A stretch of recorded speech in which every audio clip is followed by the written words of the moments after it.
Hey guys, this is Dr. Hub. In case you haven't subscribed, please do subscribe to learn and grow daily.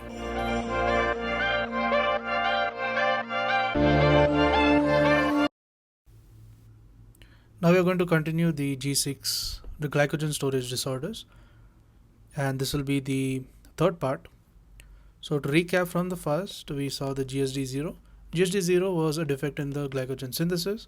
Then we spoke about GSD type 1A. This type 1A was the von Gerkes disease, and this was a defect in the G6P deficiency. And some important symptoms, the hepatosplenomegaly and renomegaly due to glycogen accumulation. There was also hyperuricemia and the hyperlipidemia. Next we move on to the G6 1B. So what is happening in the G6 GSD type 1B? So GSD type 1B, it happens in the endoplasmic reticulum, and there is the G6P transporter.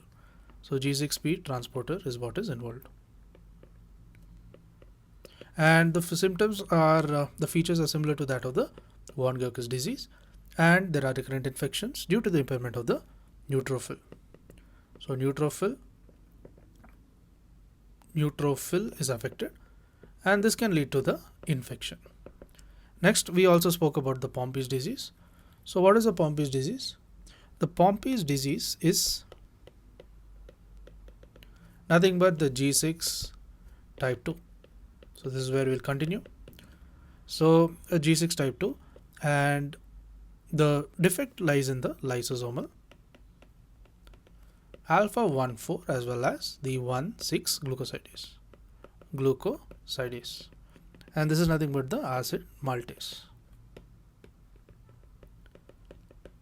So what are the features? What are the symptoms? It includes the muscle weakness, and death is usually by 2 years.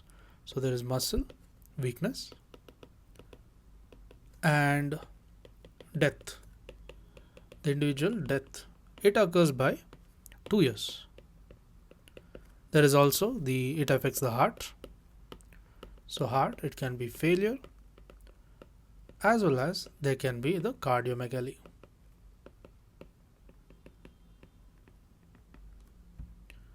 Next we move on to the GSD type 3. So talking about the GSD type 3, this is known as the Cory's. So 3, C is the third alphabet. So Cory's disease or the Forbes disease.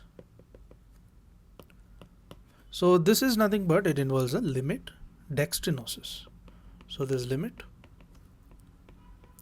dextrinosis. Okay, and the enzyme involved is the glycogen debranching enzyme. So it includes a glycogen debranching enzyme.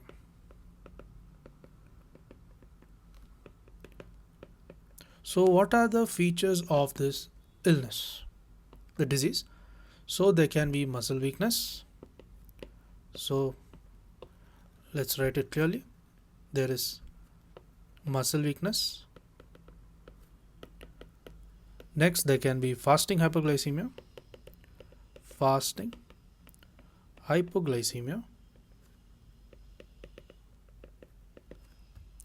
Next, there can be increase in accumulation of the branched chain polysaccharides.